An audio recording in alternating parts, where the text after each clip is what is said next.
One of the stories from tonight is talking about both political parties having trouble with their candidates, both political parties, both the major political parties, and the histories that they had. That's all we're going to talk about when it comes to this story. Not going to play the whole thing, but this is from tonight, looking at someone from National and someone from Labour getting a bit caught out with things that they've said in the past. But Christopher Luxon spent a lot of his time today talking about his candidate for Hamilton East, Ryan Hamilton. He was wrong.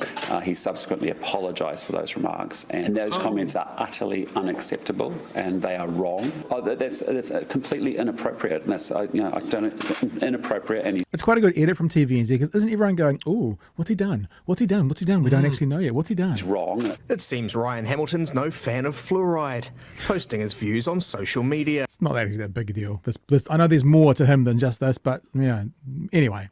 National knew this when they selected. Although the racial undertones of the comment to me are more so than the fluoride thing. Yep. The poverty issue is redundant. Most lower socioeconomic fill their tap water with RARO, so pull the other one. That feels like there is a race element to it. Maybe that's just me, but that's 100%. how it feels. Okay. All right, fair enough. Him, but say he's changed his mind. Oh, that's good. His views as the National Party has come out reformed very clearly and said that very strongly, that actually fluoridation in water is important. Generally speaking, I haven't found conspiracy theorists are that willing to change their views. So you have to be careful though, Mr. Hipkins, because if then within your own party you get something thrown back at you, how do you respond? Calling him a conspiracy theorist? Well, people who buy into the anti-vax, anti-fluoride movement. Like anti-vaccine, is that all vaccines, or are you just talking about COVID when people are anti-vaccine? You sometimes got to be careful. Sometimes your words can come back to bite you a little bit, Mr. Hipkins, just a little bit. Really tend to be. Speaking of anti-vax, Labour list candidate Deborah Rhodes believes the HPV vaccine is big pharma poison that makes boys and girls sterile. Happy to look at that. I don't believe that to be true. Labour issued a statement on behalf of Deborah Rhodes this afternoon. Hang on behalf of, but remember, anti-vaxxers don't tend to change their mind, Mr. Hipkins. You see how sometimes words can cause trouble and come back and get you? Saying she no longer believes the HPV vaccine is poison. So hang on. Let's be fair. So the National candidate said they don't believe that anymore, and the response was conspiracy theorists don't change their spots. The Labour Party candidate was an anti-vaxxer, and the Labour Party response to that is, but she's changed her mind. Come on, you got to be fair both ways, people. Now apparently she thinks it's safe and effective. There you go. So that's one of the little stories, which is kind of hilarious.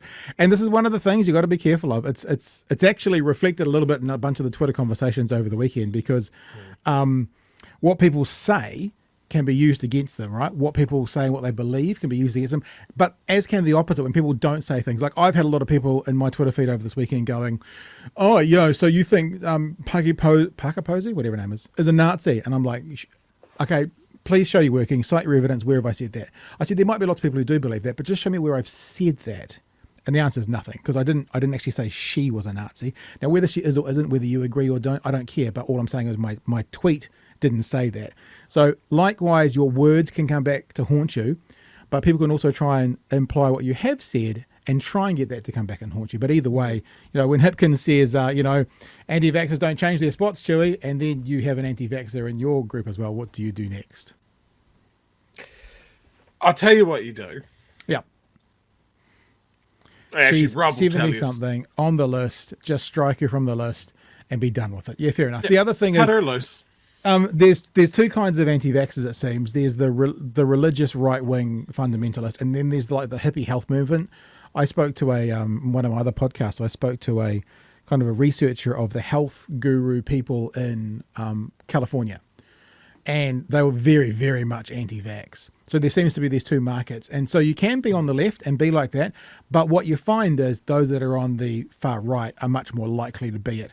The other thing is I wonder if she's got a religious connotation as well, because from knowing that evangelical world or that religious world, they think of the HPV vaccine as just a way that girls can go and root as much as they want now. And they can't do that because the Lord says, because the HPV vaccine stops people from getting cervical cancer. One of the causes they get cervical cancer is lots of sex, promiscuity, as they would say. So in other words, now there's no punishment for lots of sex. That means automatically girls are going to go and have lots of sex. That's pretty prevalent within the religious world. So I wouldn't be surprised if she had a religious connotation to that. Although I think she had the word fuck in one of those things, so maybe not.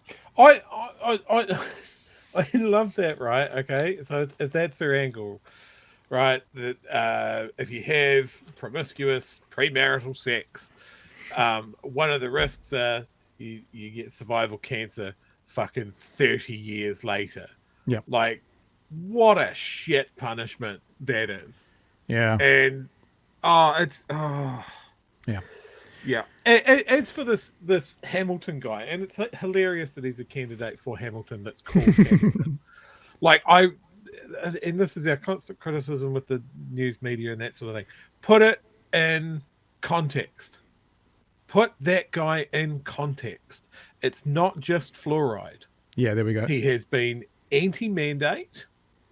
He got into politics running against his own mother over the issue of the legalization of prostitution.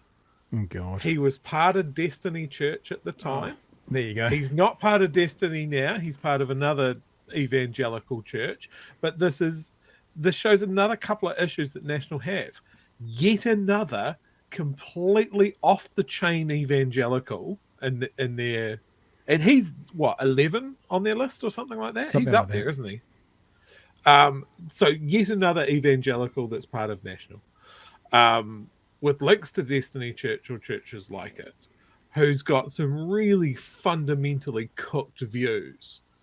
Like, they're, being anti-fluoride, that was one of the consistent, like, conspiracy theory type things before we got into COVID. Yeah. And I think as early as, as recently as June this year, there was a council meeting in Hamilton where several of his fellow councillors got presented with writs of execution. And a citizen's arrest was attempted. Every other councillor left at that point, apart from him, and then he took the stage and kind of went, hey, this isn't how you do it, but, I can understand where you're coming from. Now, for National to say, oh, well, we knew about the fluoride thing, and then not acknowledge any of the other stuff. Yeah. It's that same thing we've been saying, right? Is it incompetence that you can't vet your candidates properly and you can't black hat these guys and go, well, this is going to cause us problems? Or is it willful? And this is the system is working as intended. These are the guys that we want to attract. Just absolute, just cookers.